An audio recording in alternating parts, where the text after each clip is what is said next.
தாராளமா அழுவுங்க. கேள்வி கேட்கணுமா தாராளமா கேளுங்க. உங்களுக்கு எல்லா உரிமையும் உண்டு.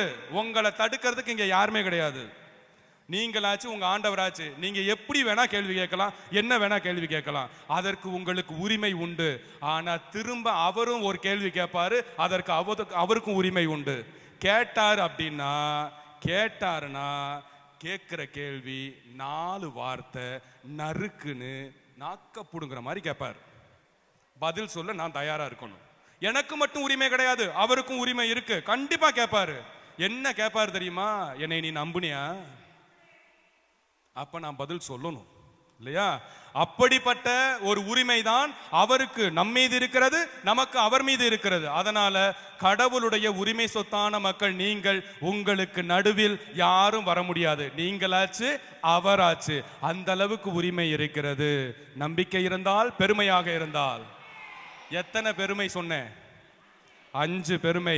இன்னும் ஒரு பெருமை. ரோமையருக்கு எழுதப்பட்ட திருமுகம் 8ஆம் அதிகாரம் 14வது வசனம்.